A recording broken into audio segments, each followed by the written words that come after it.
Welcome to Fridays with Farhan, episode 10. Today's questions have topics including hair thinning, hair loss, hair growth, orgasm, ejaculation, premature ejaculation, how to have better erections. There's also depression, anxiety, how to focus better. There are topics for memory and how memory works. So let's just dive into this. If you have questions, please comment below and I will answer them in episode 11. So the first thing I want to show you is this picture of what I looked like a few months ago when I was in Colombia. So unfortunately, when I was in Brooklyn a few months ago, I became very depressed and I decided to go to Colombia. While I was in Brooklyn, I went to a barbershop and I told the guy to shave off my head. And that's what he did, and this is what I look like. Now, before I shaved my head off, this is what I look like. And this today is what I look like now. So the reason I'm showing you this is because the first question is about hair growth and guys who are in their early 20s who are losing their hair and what to do about it, because it does hurt confidence a lot. I can feel your pain because I had my confidence shattered when I did that to myself. Okay? So let's get into the question. I'm suffering from male pattern baldness. I've tried minoxidil and hushuwu, but nothing seems to be working. I'm in my early 20s and I've diffuse thinning in my crown area and ugly receding hairline. Please help Farhan. How did you manage to regrow your hair, as you were fucking bald a few months ago and you have a lot more hair now? Is it because of hushuwu or any other secret supplement or product?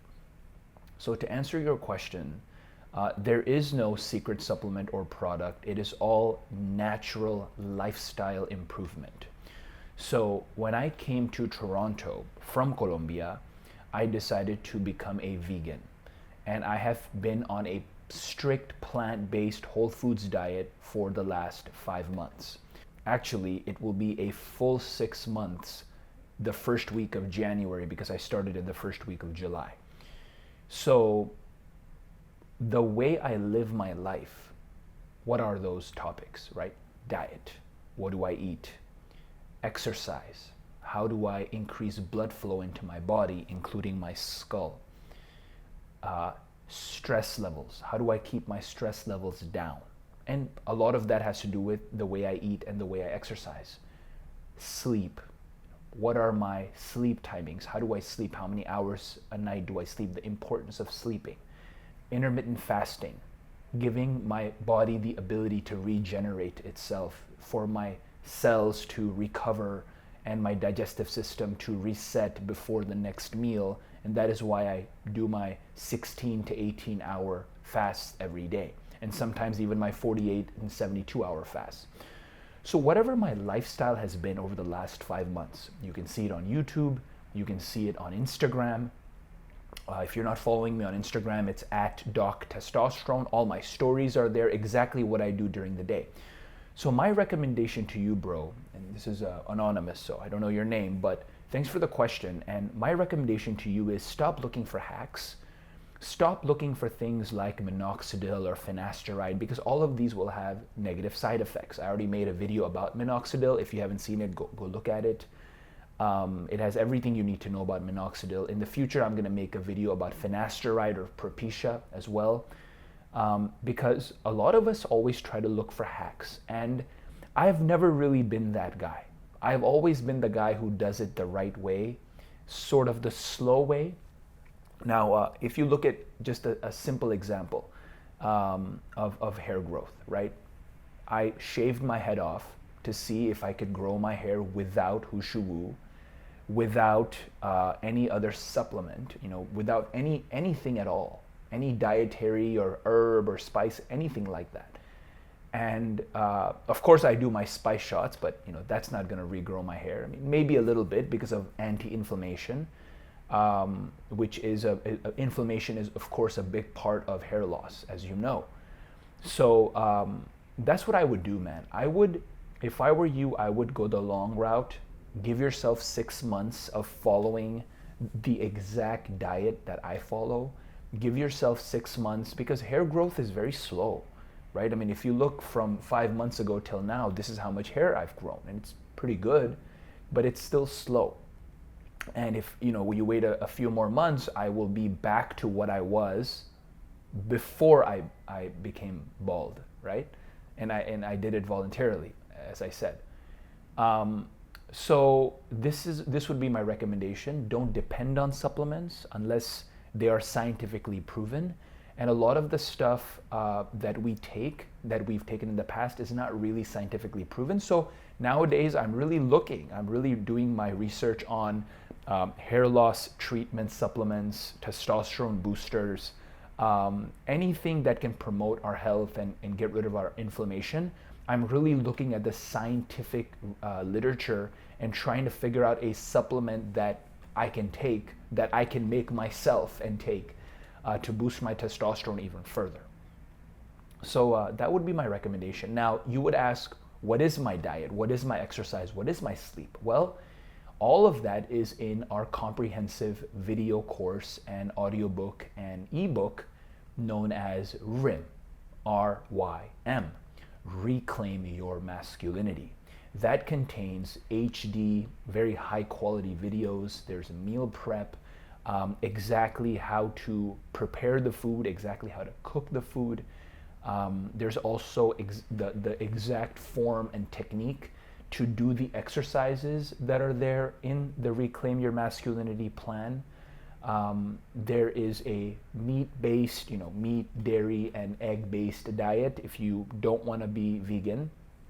If you want to be strictly plant-based, like I've been for almost 6 months now, then there is a meal plan that is vegan, that is strictly plant-based whole foods. So that is all outlined for you in RYM. So what I would recommend is get the video course that I've been working on for the last 3 years. And that's not just going to be optimal for your hair health. That's going to be optimal for your body health. It's going to be optimal for your, boosting your testosterone naturally, reducing your estrogen levels, reducing your stress, uplifting your energy, uplifting your sex life in terms of your erection quality, right? Because when we look at hair, right? Or even if you look at sex, all of these contribute and correlate with overall health. So if you have an issue with erections, then there might be an issue with blood flow. And if you have an issue with blood flow, then you might also be losing your hair, because you need oxygen to the hair follicles for those hair follicles to grow, right? You need the nourishment. So that could be a factor in overall health and longevity. So why do we care about having amazing sex and best boners ever, and being able to control our boners by doing the exercises that we need to? And we're going to get into the ejaculation, orgasm question soon. So I'm going to discuss all that soon. But I just want to convey to you that all of this has to do with overall health. It's not just, having a great sex life and having amazing hair that makes you confident. This is very much correlated with longevity and overall health and fitness and happiness and well-being. So please, don't go for hacks. Go for the real deal. Have a great life and live with the best nutrition, exercise, and meal plan, and exercise plan, and sleep plan, and meal timings. All of that is explained in RYM. Very, very good videos. I worked really hard on that. So that's what I would recommend. Reclaim Your Masculinity. And of course, if you want to know what I'm doing day to day, follow me on Instagram at Doc Testosterone, and listen to all my stories, because I'm basically talking about everything that I'm doing, how I'm cooking things, what does my vegan nutrition look like, my dancing, my working out. There's a lot of good stuff on Instagram, man. If you're not following me on that, you're missing out, because none of that content is available on YouTube. It's only Instagram that I'm posting on. So I would definitely recommend that. I hope I answered your question about hair loss and hair thinning. I want to mention there's only two things you really need to think about when it comes to hair loss: blood flow and stress. If you have high stress, you will lose your hair unless your genetics are amazing. One. Two, blood flow. You need to have blood flow all over your body. If you're not getting enough blood flow to your hair follicles, instead of being in the anagen phase where they are growing, they will be either in the catagen or the telogen phase. And you want to maximize the time of your hair follicles in the anagen phase. And all the hair cycle stuff I already covered in the minoxidil video, so go check that out. The other thing is about stress. Yeah, man, take less stress in your day-to-day life. I will say that the number one way that I've learned to get rid of my stress is through my mentors, because a lot of my mentors have gone through the anxiety of having their own business, of fitness, of girls, dating, money, standing up to parents, standing up to bosses, standing up to your own ego, spirituality. So if you really want to have those mentors, then grab our masterclass. I mean, the masterclass video course is the next, that and RIM are the two top courses that we have.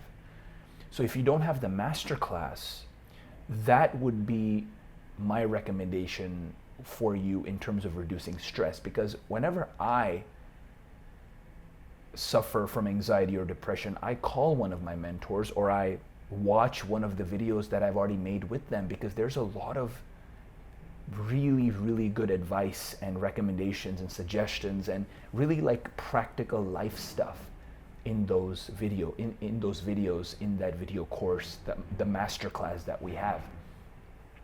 So I would recommend you get the masterclass if you want to think about the stress and how to like deal with life itself.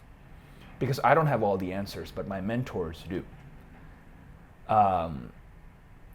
And also think about DHT in a smart way, right? There's all this like DHT blocker and finasteride is something that is going to, there's this 5-alpha reductase that converts testosterone into dihydrotestosterone. And by using those DHT blockers, a lot of people grow their hair back. But what happens is they suffer from sexual dysfunction because DHT is needed for erections. It is a big factor for erections. So just understand the nuances of DHT. Different parts of the body will have DHT receptors. So for example, the prostate has androgen receptors, or you can call them DHT receptors. The skull, hair follicles have DHT receptors. The beard has the DHT receptors. In some parts of the body, DHT helps grow hair, like the beard. In some parts of the body, like the skull, DHT will hurt hair growth and make you bald. But it also depends on how sensitive your receptors are. It also depends on how many DHT or androgen receptors you have in that part of your body. So it's not always a hormonal case, okay? There's a lot of things that go into hair growth, and that is why we take a top-down approach rather than a bottom-up approach. If you improve your overall life, not only will you have optimal hair health, you will have optimal health, period. Okay? So that's my answer to your question. Let's go on to question 2. There are tons of problems. Hormonal imbalance, premature ejaculation, hair loss, thinning, social anxiety. Is there a common root cause for all these problems? And what changes do you suggest in lifestyle? So let's take this one by one. When we think of hormonal imbalance, one factor or one cause or correlation of that is perhaps sexual dysfunction. So that's just one, like sexual dysfunction, or visceral fat, like belly fat. Because if you have a hormonal imbalance of estrogen to testosterone. And we're going to get into a milk question soon. The guy talks about if he should drink milk or not. His parents are telling him not to drink milk. We're going to get into that soon. That's a funny one. If you have an estrogen to testosterone issue, or a DHT to testosterone issue, or a cortisol to testosterone issue, right? All these hormonal imbalances will hurt your lifestyle and your happiness and your health in general. I remember in the creatine question in the last episode with Fridays with Farhan, episode 9, I talked about how there are ratios of hormones that creatine creates, which could result in hair loss. So watch that part of the video if you're unfamiliar with creatine, and if you're taking creatine or considering taking creatine.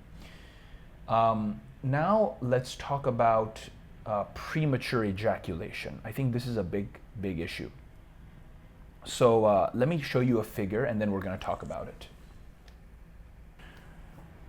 So this is a really good paper, and I'm going to read off the text, and then we're going to talk about what this paper said. Stop-start method and the squeeze technique that help recondition the ejaculatory reflex during masturbation. In the start-stop method, the male stimulates the penis manually until he feels that he is rapidly approaching ejaculation. And then he stops all stimulation until the sense of ejaculatory urgency disappears. Stimulation then begins again, and the start-stop cycle, or the stop-start cycle, is repeated several times before the man is allowed to ejaculate. In the squeeze technique, the man puts his second and third fingers on the frenulum of the penis and places his thumb just below the coronal ridge on the opposite side, figure 7a, which I'm about to show you. Firm pressure is applied for about 4 seconds and then abruptly released. The squeeze technique reduces the urgency to ejaculate. It must begin in the early phase of masturbation and continue periodically every few minutes. With the basilar squeeze, the squeezing is the base of the penis.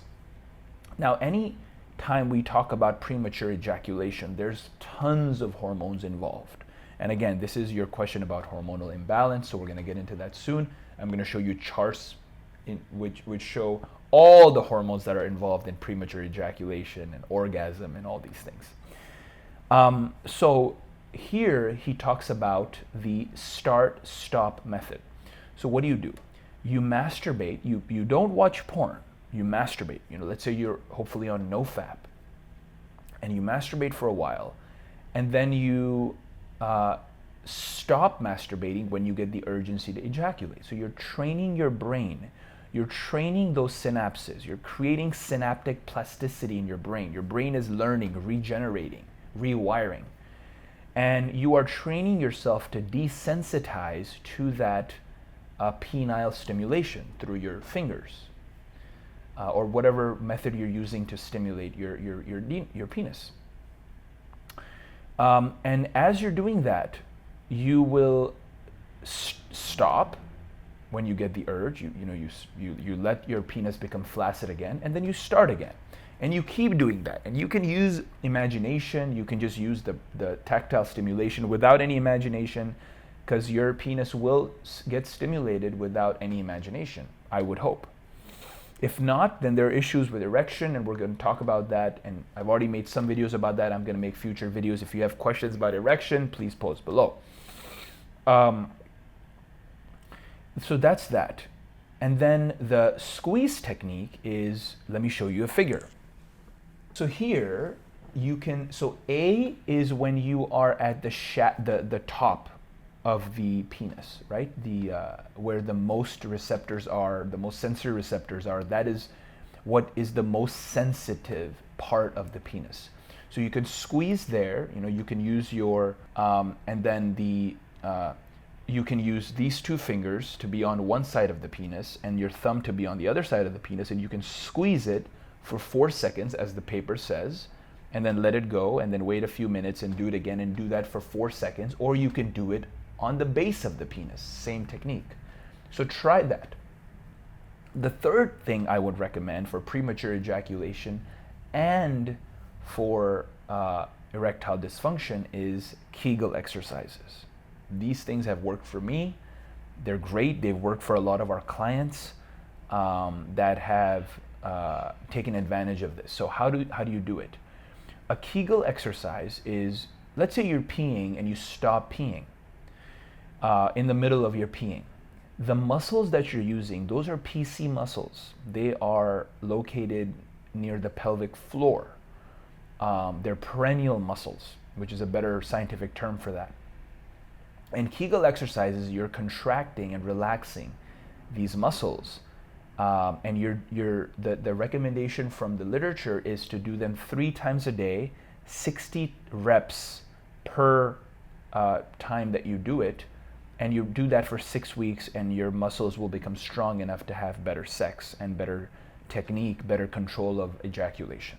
Okay? So these are the 3 techniques I would recommend when it comes to premature ejaculation. Now, let me show you a very interesting figure. These are all the neurotransmitters and hormones that are involved in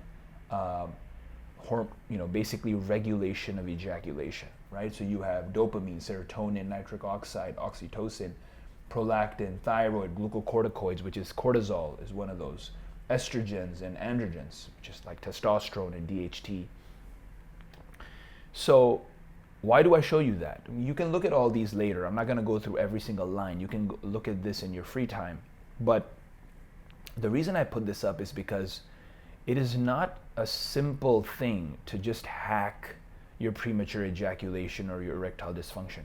You have to do it from a top-down approach. You have to do it from a lifestyle approach. Because I sincerely believe that if you have an issue and you solve the actual source of it, instead of putting a Band-Aid on it, you will solve all of these imbalances all at once. So again, if you are interested in the diet and exercise that I do, get Reclaim Your Masculinity, RYM, RYM, and like I mentioned about the masterclass, that will help you a lot with your life itself and the how you should live your life and get that one-on-one coaching from my mentors to you. And I've made those video courses just for that exact purpose. So I would recommend that again. And in terms of, let me show you another figure now. So this will give you an idea of what happens when different hormones are low or high.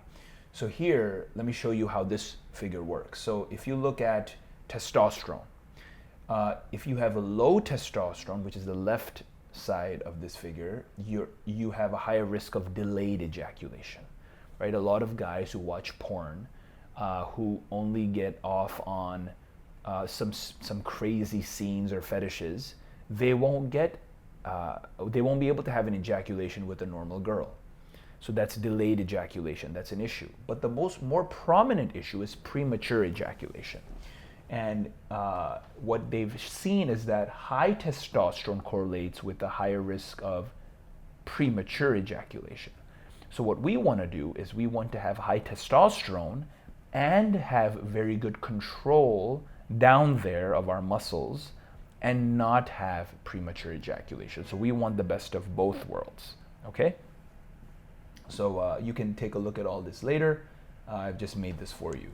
Or it's from oh, by the way, I've taken this from a figure from one of the papers that I read, and all the papers that I've read to do this video, I have them in the description below so you can access them, and I would urge you to read them as well.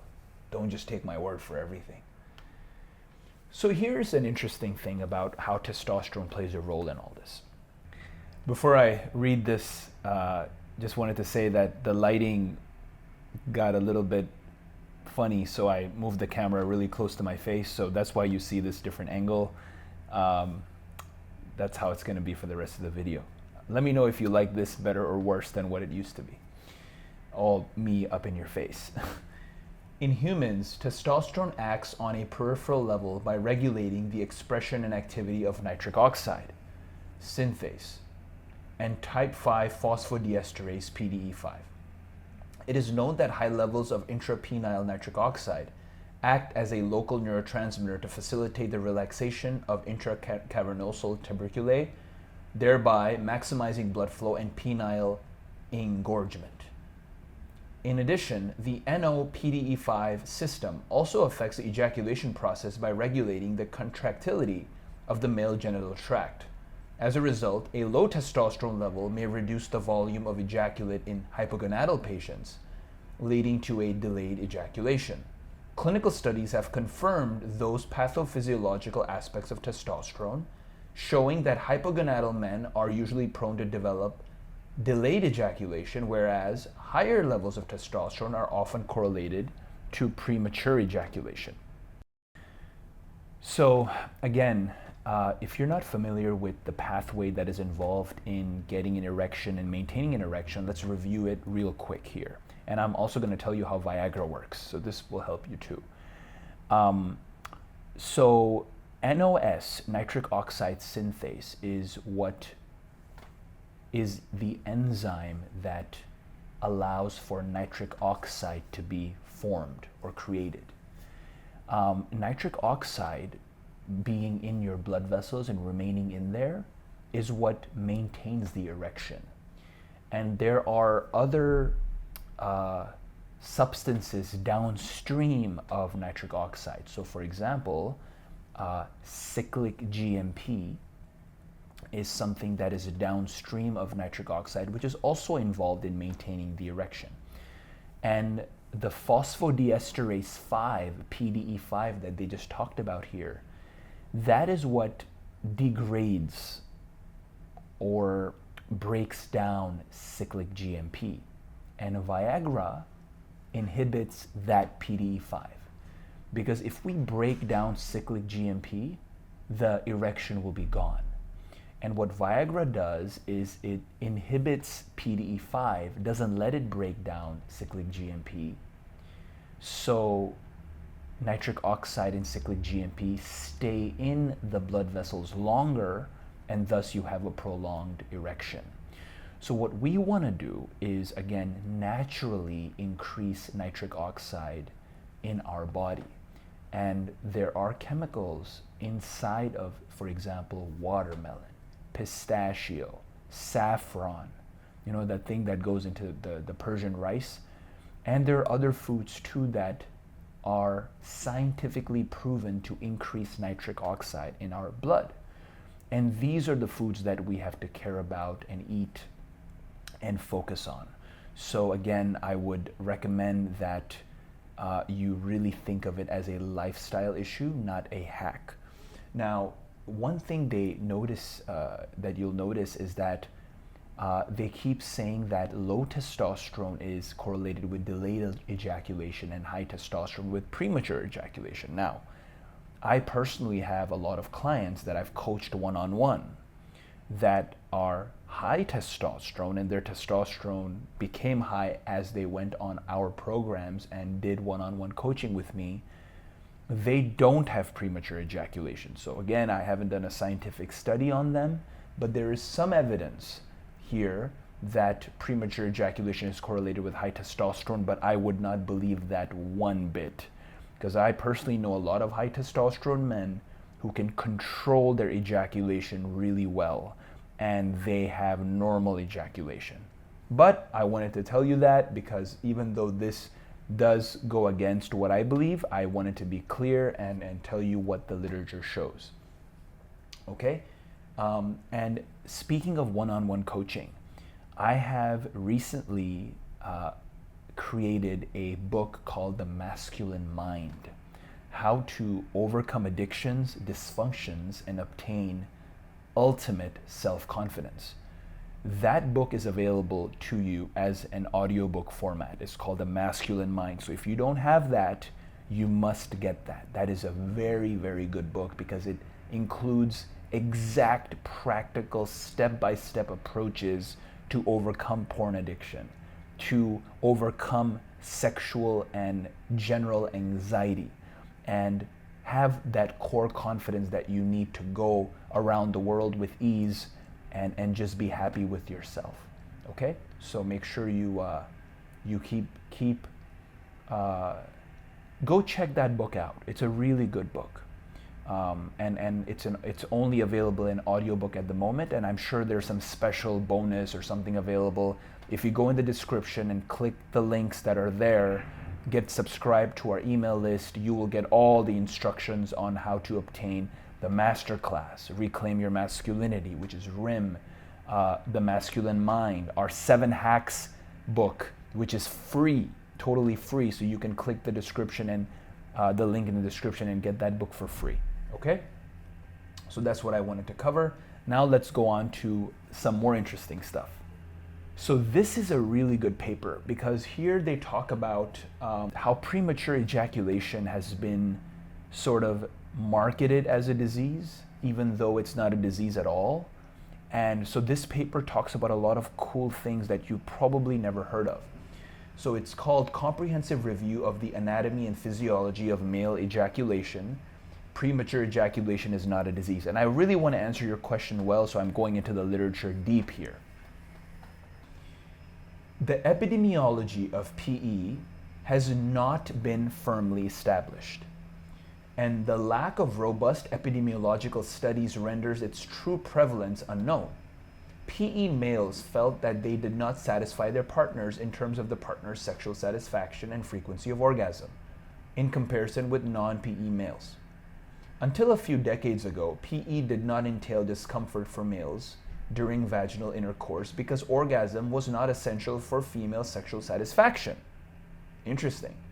Until the mid-20th century, many people, including some medical authorities, believed that women were not capable of orgasm. This belief undoubtedly reflected in cultural bias. Sex was seen as something the man did to the woman for his own gratification. Women were told for centuries to do their wifely duties by making themselves available to their husbands for sex. That's a crazy one, eh? So this paper, and I'm going to get into a little bit more text here, what basically she's saying is that women were not aware of what an orgasm is for a while, like for centuries. And I don't know the history of what happened with the Greeks and Romans, and it would be interesting to study that, or the Chinese or the Indians. But recent history, like the last few hundred years, it seems that women were sort of seen as the property of men. And this still happens a lot of places in the world. So if you look at my faith, when I spoke to one of my friends who is a leader of our religious society, she told me that a lot of women have never had an orgasm. They don't know what an orgasm is. And that's a pity, because that is one of the most sexually gratifying, or just one of the greatest feelings a human being can have when it comes to pleasure and love. But now, because women obviously have more rights, they're equal to us, and we know they're equal to us, but now the world is showing that we have this tendency that, premature ejaculation is a disease because you're not able to satisfy your partner. But it's not really a disease, and let's look at why. PE is considered the cause of a partner's failure to achieve vaginal orgasm, with negative psychological consequences for the male. But vaginal orgasm does not exist. The key to female orgasm are the female erectile organs, i.e. the clitoris, vestibular bulbs and pars intermedia, labia minora, and corpus spongiosum of the female urethra. Vaginal orgasm, G-spot, G-spot amplification, clitoral bulbs, clitoral or clitoris urethra vaginal complex, internal clitoris, and female ejaculation are terms without scientific basis and should not be used by urologists, gynecologists, sexologists, sexual medicine experts, women, or the mass media. This is also quite interesting, right? What she's saying is that when you watch porn, for example, and you see the guy having vaginal intercourse with a girl for like 40 minutes or an hour, what she's saying is that vaginal orgasm is not real. There's no scientific basis for it. It doesn't exist. What does exist is clitoral and all the other reproductive organs, or the organs that are associated with reproduction, when they are involved in stimulation of the female genitalia. That's what she's saying. And so essentially, a woman can get an orgasm without vaginal intercourse, without any sort of vaginal input from the penis. So if you're a man who's watching, and I've had clients like this as well, your dick just doesn't work. You might be old, or you might have some sort of dysfunction. Well, you don't need your dick to get your woman an orgasm. You can do it with your fingers, you could do it with your tongue. Some women are so sensitive they will have an orgasm just by you stimulating their boobs, right? Their breasts. And some women that I've seen can have orgasm just by stimulating their lower back or their ears, right? There's all these different spots all over the woman. I know there's a book which shows the 11 different ways of getting a woman an orgasm. Now look, I'm not an expert at sexual intercourse or giving orgasms to women. I've done that, but I'm not an expert at that, so I'm not gonna like go into detail because I don't know. Maybe in a few years I will be, and then I can comment on it. But I'm just trying to tell you the science of it and what the science shows. So don't be embarrassed. Don't be ashamed if you can't get your woman an orgasm by ravishing her or being a savage for 45 minutes having sex with her, with your penis in her vagina. It's okay if you can't do that. In this, the content I'm providing, the videos, the courses in the future that are coming are going to talk a lot about how to improve your sex life and how to have the best sex ever, more sex, better sex, high energy sex. And all of that is already part of our platform of what we teach, all based on science. So there's going to be more stuff like that coming, and that's what I have to say about that. Now, your final topic was social anxiety, and this is a thing that I really care about and is really close to my heart. Social anxiety is more about training your brain. It's about getting a more masculine mind. It's about really overcoming a lot of fear and a lot of conditioning that you've been placed upon by society for decades. So to address social anxiety and depression and the pain of interacting with people, I'm going to tell you how to solve that from the next question that one of your friends, one of our colleagues asked, or one of our tribe members asked. And I'm going to show you how to, it's sort of a hack, but it's going to take a lot of brain training and how to train and understand and learn from what the memory research has shown us over the last few decades to hack your memory system. Let's get into that next. Actually, before we get into that, there's a question about premature ejaculation again. So let me just quickly answer that, and then we'll get into the memory stuff. If it's true that the longer a guy can keep himself during sex in a relaxed parasympathetic mode, the longer he'll last, and the faster he crosses over to the excited sympathetic mode, the faster he'll ejaculate. Then if there's two types of relaxation I've described right below at the bottom, how can guys best develop arousal control during sex to permanently rewire their mind-body to naturally last much longer during sex and keep their mind-body in a parasympathetic mode for as long as possible while having sex? Again, the three methods: Kegel exercises, start-stop method, and the squeeze technique. This is what's covered in the science, so that's what I would tell you. For those of you who aren't familiar with sympathetic versus parasympathetic, these are part of the autonomic nervous system. Sympathetic mode is more like flight or fight, right? So when you encounter a predator, you want to run or you want to fight. There's only two ways. That's more sympathetic. That's more about energy and aggressive and more of the yang part of our being. And parasympathetic is more when your muscles are relaxed, when you're in a meditative state, when you're in a chill state. When your smooth muscles, which are part of your penile system, when you get an erection, when they become relaxed, that is part of your parasympathetic mode, your parasympathetic nervous system. and that relaxation allows for blood to flow into the arterioles, and so you have an erection. So that parasympathetic mode is very important, you're right, and these are the 3 techniques that I already talked about. That was sort of half of the video, and I'm gonna get into this paper a little bit more, but just to let you know that it's kind of dark now because I took a break. I had my dinner, and now I came back and it's dark outside, so just don't be alarmed, okay?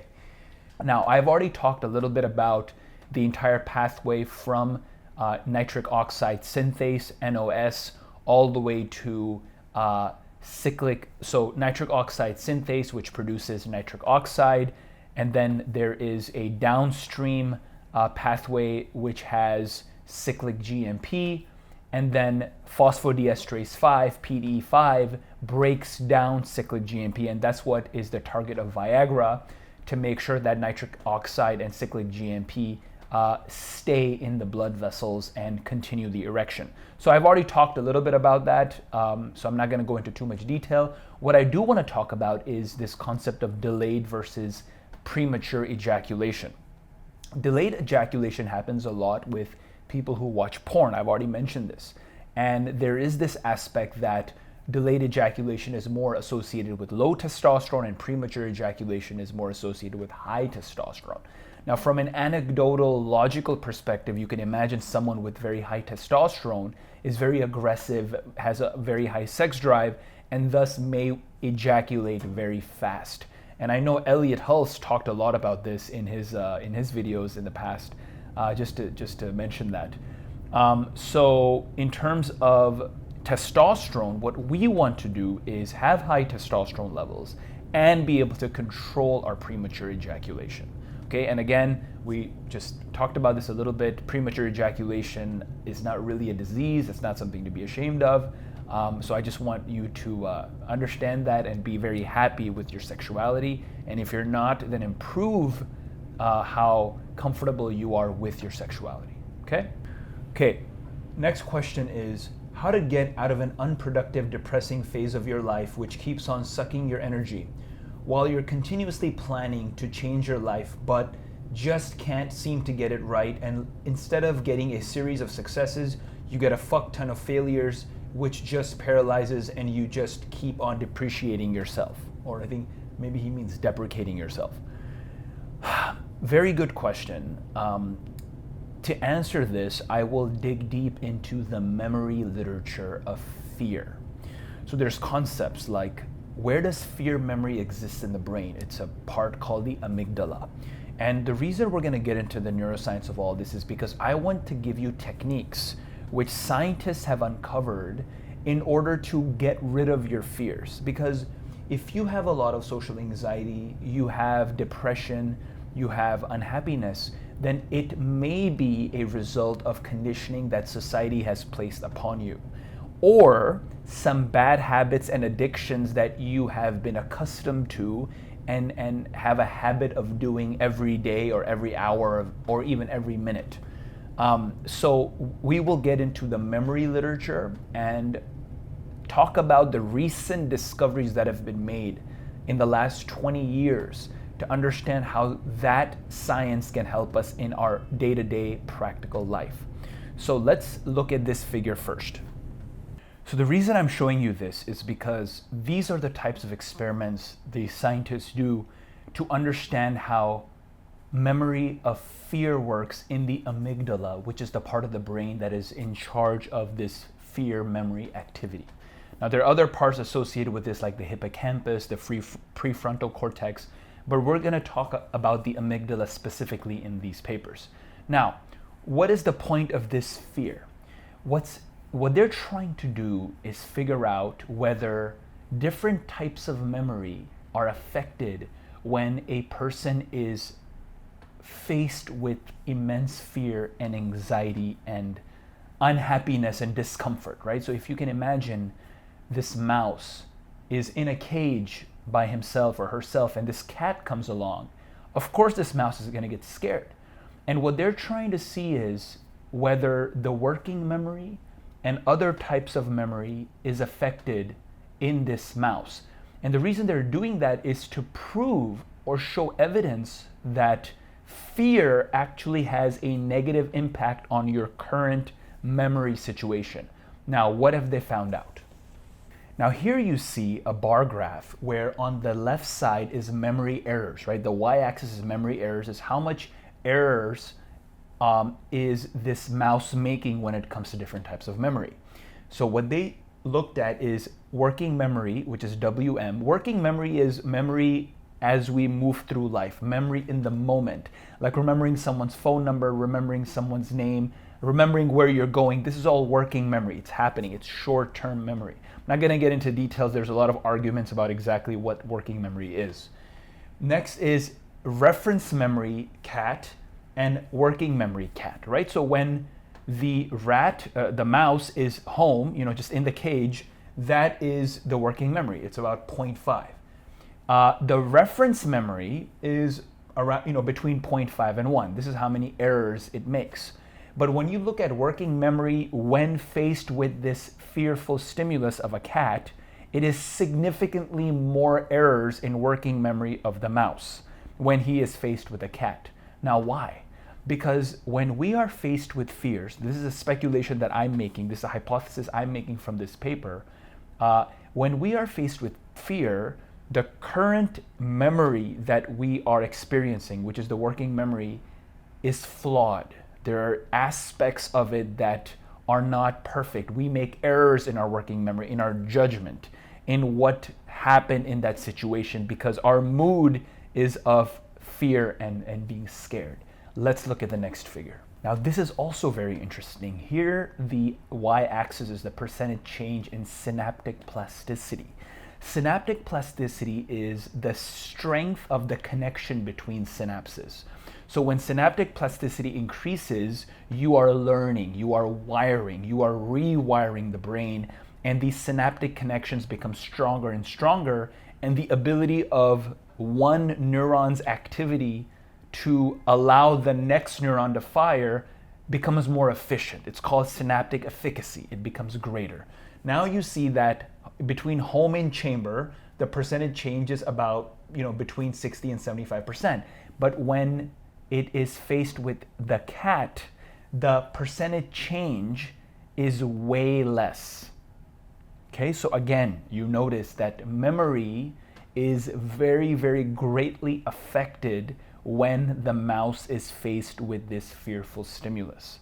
Okay, so this is a very, very interesting, because now I'm going to get into a very interesting topic that was discussed by Charlie Munger. Now, I don't know how many of you follow Tai Lopez or have looked at his stuff. If you are on YouTube, you've probably seen his stuff. But one thing you probably remember is he always talks about this guy named Charlie Munger, who is Warren Buffett's business partner. Now, one of the things that I learned from Tai is that Charlie Munger has this book called Poor Charlie's Almanac. Now, Charlie Munger is a billionaire, he's a crazy billionaire, but he has this book called Poor Charlie's Almanac. And in that, at the very end, he talks about cognitive biases.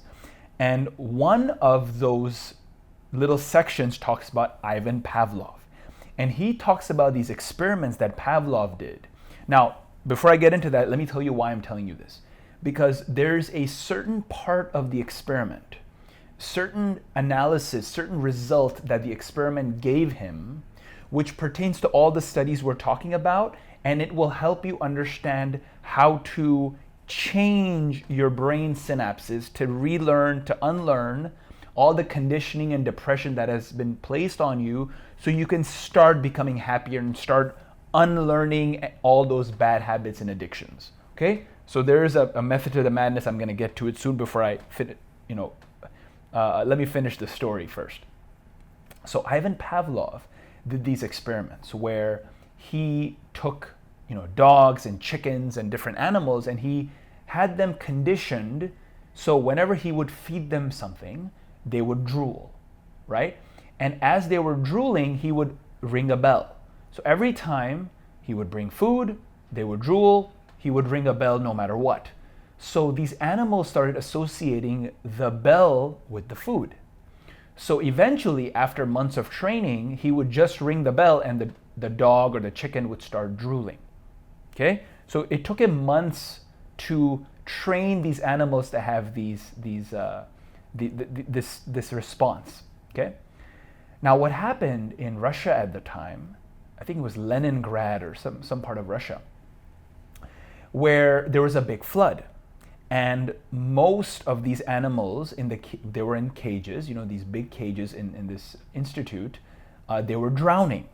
Okay, so the technicians had to have all these dogs swim out of these cages and escape, right? So a lot of them escaped, but a lot of them, before escaping, were exposed to this crazy stress of the flood. And guess what happened? They all forgot what they had learned over the last 3 to 6 months of training. Now, this fear, this crazy nervous breakdown type stimulus, which was the flood, made them forget all the training they had received, the societal conditioning that they had received. So from that, Charlie Munger talks about cults, he talks about religions, he talks about tribes, and he says there's always this aspect of indoctrination, training someone for a set of beliefs, a set of terminologies, a set of customs, so they can believe what you want them to believe. And right, and Charlie Munger was always fascinated with this concept of how do cults work? Why does a cult work? And we can understand that all these activities, boot camps, retreats that are happening are the reason that these have taken place, and the reason they work is they have your brain undergo a nervous breakdown, a massive shock, a massive stressful stimulus, so you forget about all that social conditioning that you've been accustomed to. So if you look at RSD boot camps, for those of you who are not familiar, RSD is a company, Real Social Dynamics. They have a lot of boot camps to train you how to pick up girls, how to talk to girls, how to overcome your anxiety and gain ultimate self-confidence, right? So a lot of these tactics, like look at me, for example. I became vegan, strict plant-based whole foods diet when I went on a meditation retreat where for 10 days all I did was meditate and learn about meditation and eat vegan food, right? So all of those crazy, stressful stimuli that you kind of get immersed into, like this mouse was immersed into with the cat, that is perhaps what changes people in a real way, in a dramatic way. And I'm going to get into the neuroscience of memory soon to give you even better clues on how to do that. So because you are used to these failures and deprecating yourself and all these notions that you're not getting success, and you have this self-esteem is very low, perhaps you have to undergo some massive stress. Perhaps you have to move to a country where you don't speak the language. Perhaps you have to go on a meditation retreat. Perhaps you have to put yourself in a situation that is very uncomfortable, that is going to change your brain so you can forget about all those self-limiting beliefs and all this just self-sabotage and self-destroying prophecy type stuff. Does that make sense? Look, it's going to make even more sense as we move forward. Watch. So here we get into this fantastic Nature paper, preventing the return of fear in humans using reconsolidation update mechanisms. Now I'm going to read what I've highlighted. We provide evidence that old fear memories can be updated with non-fearful information provided during the reconsolidation window. As a consequence, fear responses are no longer expressed. The adaptive role of reconsolidation as a window of opportunity to rewrite emotional memories and suggest a non-invasive technique that can be used safely in humans to prevent the return of fear. Now, this is fantastic. Why? Because the concept of memory reconsolidation was actually figured out by one of my colleagues, Karim Nader at McGill University. Now, before McGill, he actually published the Nature paper for reconsolidation before he came to McGill. But he did a lot of stuff at McGill in the psychology department, and I have attended his seminars, and he's a fantastic guy. Now, what he figured out was this.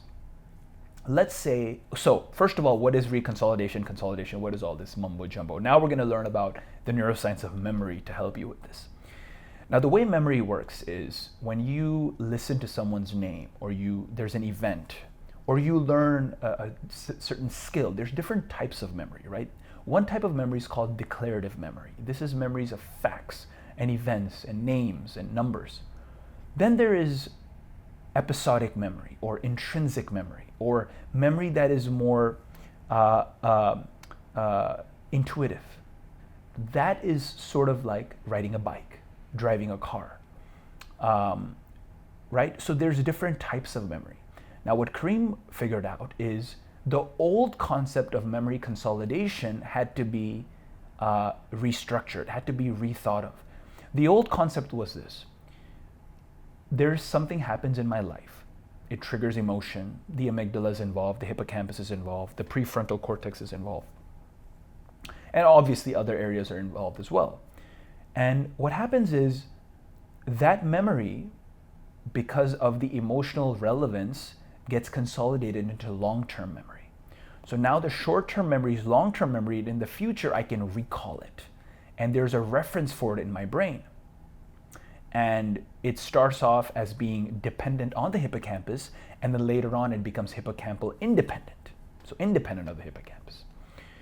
Now, what Kareem figured out is this: when memory is consolidated and now you want to reference it and recall it, there is a protein synthesis that happens at the time of consolidation. And the current learning that you have, the current mood, the current situation, the current circumstance will actually affect your recollection of that memory. Mind blown, eh? Think about it. There are memories that you have that are probably have nothing to do with what actually happened that day. It has to do with your mood right now, or the current state you're in right now. If you are in a state where you are happy, right? Like a situation when you're happy or you are successful, the memories that will be triggered will be according to what you currently feel. That's the concept of memory reconsolidation. And what Kareem and colleagues figured out is that there's protein synthesis that actually occurs during this time. Crazy, right? Now, why does this matter? Well, let's look at the next figure to find out. Now look at this. You have two A and B, right? The top.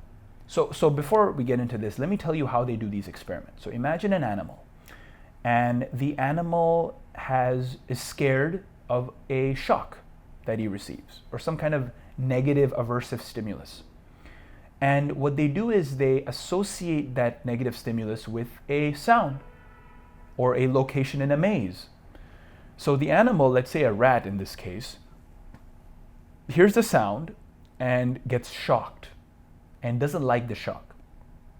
In the future, when that sound happens, the rat will be trained to be scared of that sound, or will be trained to be scared of the location in the maze, because that location is what triggered the shock. Now, what this is showing is that there's a conditioning fear response, right? So if you look at the fear going up, right? Why? Because as you condition the animal, the fear goes up. And then there's this concept of extinction, where the fear goes down. Now, what does that mean? Extinction is when so let's say a rat is trained to hear a certain sound and get this crazy shock that hurts him. But then what they do is they start associating that sound with no shock. And that goes on for a while. So now the rat is no longer associating the shock with the sound. So what happens? The fear response goes away. It becomes extinct. So in the top figure, you see that now there's a reminder shock. And what happens? The fear response comes back. So in your everyday life, if we take this to our practical life, you have fear of something, you have anxiety towards something. And now, for a while, you go into those situations and there is no shock, there is no anxiety, there is no emotional hurt or some kind of negative emotion. Great, your fear response goes away, but the moment there's a stressful response, the moment there is that trigger, your fear will come back and it will be maximum. However, look at B. There is a reconsolidation window. You see that little window there, that little red?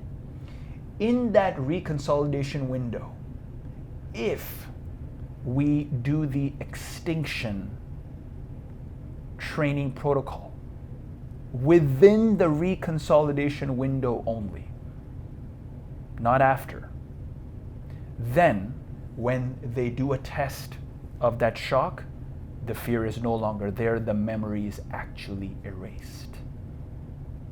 How crazy is that? So, how does that relate to us? When you are in a situation of fear or anxiety or depression or discomfort, if you want to erase that fear, you have to undergo the extinction therapy, meaning associate that event with a positive or a neutral response during the reconsolidation window. Now, in this case, it could be seconds or minutes for this rat, but for us in everyday life, we don't know what it could be.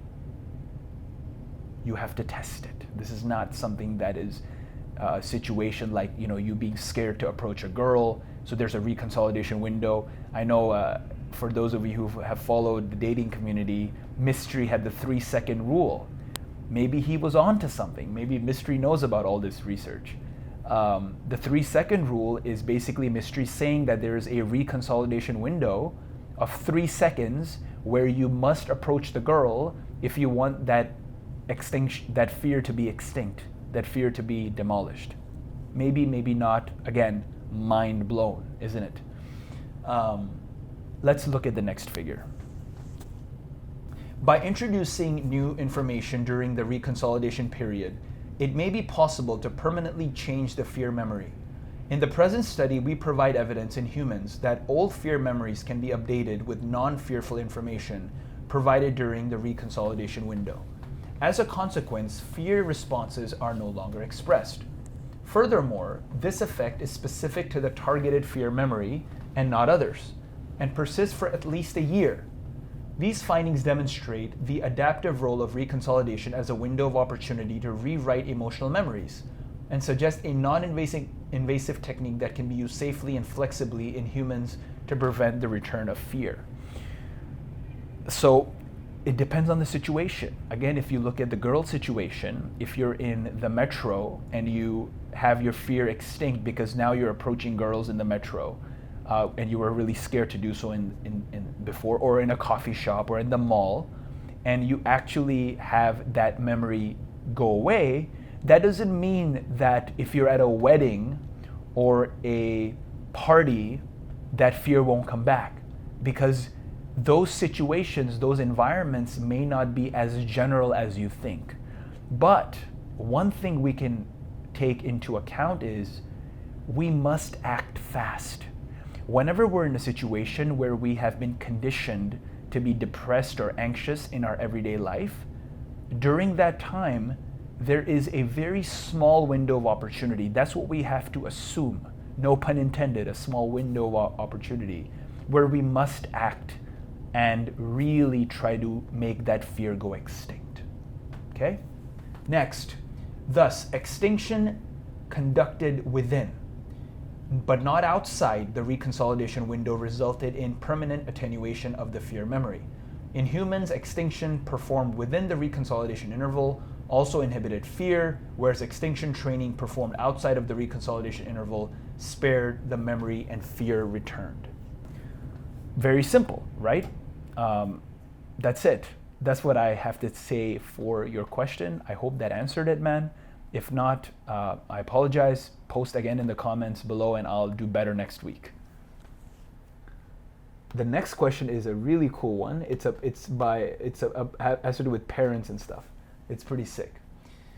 Before I get into that, I just want to mention that a lot of stressful situations that we face there that get us out of the comfort zone are very important, right? So a lot of things that happen at RSD boot camps where you have to approach a lot of girls, you haven't done so before, and you get put into very uncomfortable situations. Or with like Tim Ferriss and these guys, they've talked about how you can lie in public in an open space and get rid of that fear. So all of these things are real.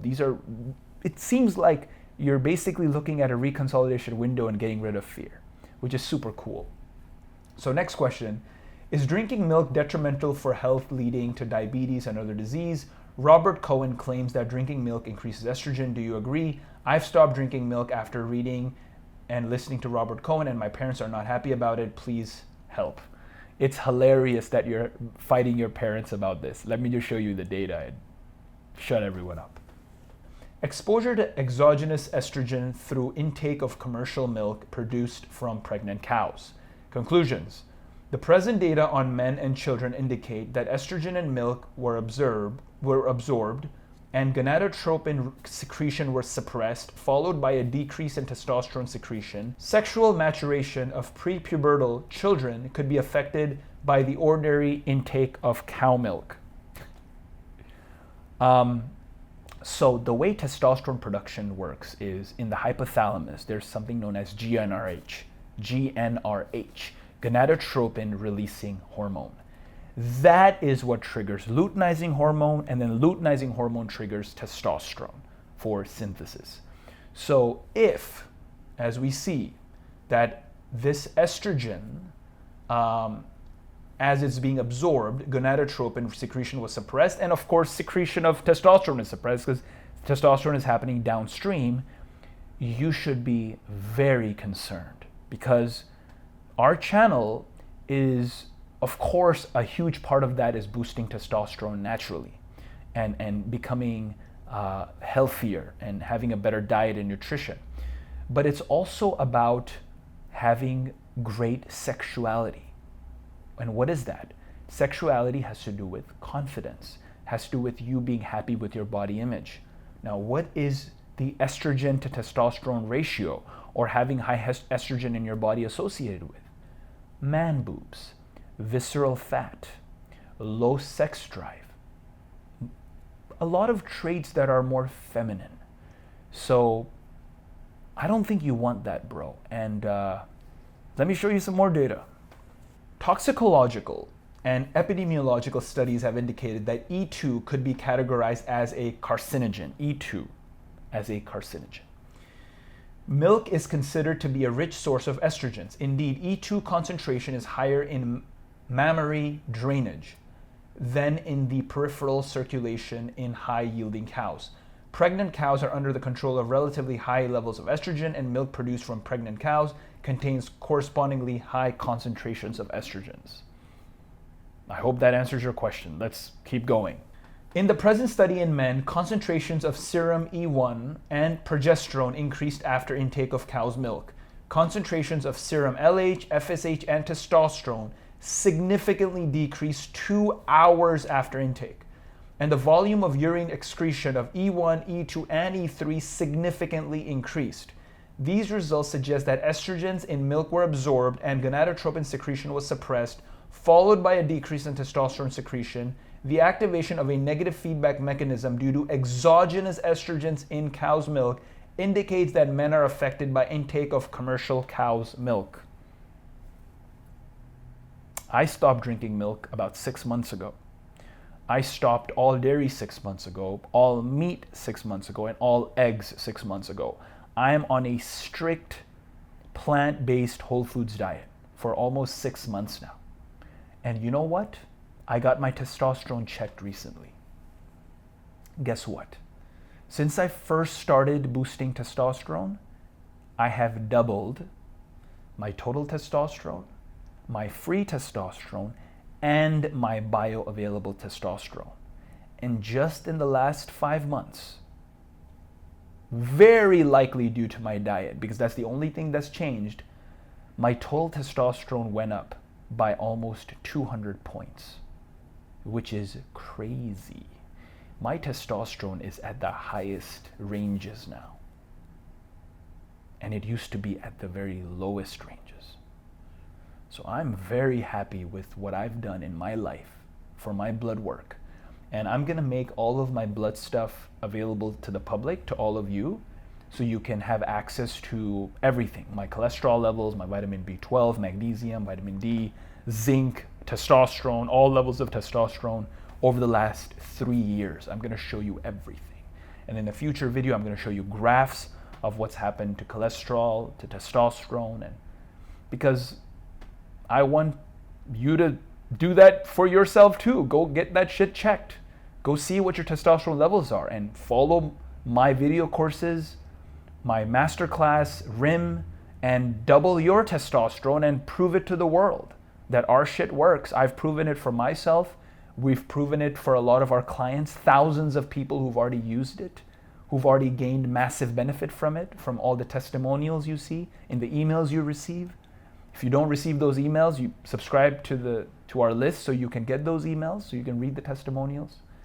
So many emails, so many videos people have sent us thanking me for these video courses that have allowed them to reclaim their masculinity, boost their testosterone, their health, reduce their stress levels, get a six-pack. It's also about hair health. It's about looks. It's about looking masculine, having a chiseled jawline. It's about all of these things, okay? Keep that in mind. That I believe is it for the figures. Let's move on to the final, actually 2 more questions. I have noticed that when I have an assignment to complete, I keep delaying it till the deadline is near. Not because I want to, but I don't get wired in flow the way I do when the deadline is near. I like the wired feeling of losing oneself in the work, and I am sure it has something to do with dopamine. So how can I ensure getting the wired in feeling without delaying the work? By hacking the dopamine system if you can help. Also, I have found that caffeine nicotine helps in getting wired in and with motivations even if the deadline is far. But is there a better hack? Also, Doc T, is there a way to up the density of dopamine receptors if it goes down in case of hyper stimuli like porn? Does it also go up in some cases? Both great questions. So let's talk about the first question. There's no hack. The way you want to focus and be in flow mode is to not give your brain immediate gratification, instant gratification. So for example, when you wake up in the morning, you have to do deep work for the first 3 to 4 hours. That is the most important work that you need to do in your life. So it's studying for an exam, working on your business, working on a book you're writing, meditating, working out, whatever that is. You need to do that in the first 4 hours of the day without looking at your phone, without looking at your email, without looking at Facebook, without looking at social media, without watching porn, right? Without any dopamine-esque stimulus for your brain. That's the way to do it. That is also very highlighted in the book Deep Work by Cal Newport, a Duke computer science professor, who basically says you shouldn't ever be on social media if you want to be productive and get real work done. So that's the answer. Do deep work. Dopamine receptors, how to increase them or how to get them back because you were addicted to porn and you had them depleted. As Michael Greger says, this is the guy I follow for all my nutrition stuff, my vegan, plant-based, whole foods nutrition. Greger said that the biggest secret of medicine is the power of the body to heal itself. So for example, cigarette patients who stop smoking after, I believe it's 17 years, their lungs look like they've never smoked before. And these are people in their 50s or 60s, so they've been smoking for like 40 years, and they stop smoking, and in a couple of decades, the lungs are fresh and brand new. As they would be if they never smoked. So the body has this incredible power to heal itself. So if you do go on NoFap or you go on this celibate lifestyle where you are not watching porn, you can have sex with girls and get laid in a normal way, but that you're not watching porn, then your receptors will automatically get regenerated because that's what the brain does. Okay? Last question is by Cody. How do you convince yourself to slow down? And what tools can I use to recharge my nervous system? I feel like I'm going 99 miles per hour now and I don't want to crash. I'm off from school for a month and I know I won't get the opportunity to train 3 hours a day anytime soon. However, I'm getting 4 to 5 hours of sleep each night because of my work schedule. I'm starting to tremble after training and I have difficulty falling asleep. It's like I can't chill. Any advice for this? Yeah, I give you three things. First, have a journal. So when you wake up in the morning, spend 5 to 10 minutes writing in your journal about how you're feeling, what happened last night or yesterday, what your plan is today, how you feel in the moment. Really, really understand what's going on, and that will give you a lot of clues that you haven't tried before, because your subconscious mind will give you those thoughts into your conscious mind. That's what's happened to me. This is speculation. It works for me. That's one. Two, go on a meditation retreat to really reset your body, like a 10-day Vipassana meditation or a 3-day Vipassana or some kind of retreat. Remember, all these things are free. There's no charge. So for Vipassana, you just go to dhamma.org, dhamma.org, and it's free. They give you food, accommodation, everything. Nothing to lose except your 10 days. And that's all to gain. That's the second thing I will tell you. The third thing is you have to recover. Give yourself time to recover, man. If you're working out 3 hours a day, you need tons of sleep. When I'm bulking and eating a lot and working out really heavy like I am now, I need a lot of sleep. Like I'm sleeping 10 hours a day. I sleep for 8 hours, then I do a 2-hour nap. And that's totally okay, because the work you get done, like the videos that I'm creating, the books I'm writing, the video courses I'm making, we're doing a new testosterone newbie series where we're going to talk about the basics of testosterone, all the back to basic stuff, to let go of all the misunderstanding that people have about cholesterol and saturated fat and steroids and all these, inflammation and how testosterone relates to stress and estrogen and diet and exercise, all these great things we're going to talk about. The reason I'm able to do this, the reason I have such high energy and able to provide all this value, as almost a 36-year-old now, I'm still able to do this and be able to keep up with the kids at the gym who are in their early 20s, is because I give my body time to recover, and I rest and I sleep, and super important to have that yin in you, man. If you want to do restorative yoga, you want to do that type of stuff, you want to dance, to get into that relaxation, the parasympathetic nervous system part of your autonomic nervous system that we talked about in a previous question. Super important. If you want to have great sex, you want to be relaxed, you want to be in that parasympathetic mode so blood can flow into your penis so you can get a good erection and last long and satisfy your partner. All these things are very important for overall health and well-being. So I hope that helps, Cody. Keep on asking the badass questions, man. Really appreciate them. And all of you, thank you for your questions. That is it for episode 10 of Fridays with Farhan. Submit your questions below for episode 11. And hope to have 1,000 of these episodes going to the future. If there's any other value I can provide for you, please feel free to comment below. And as always, read the description.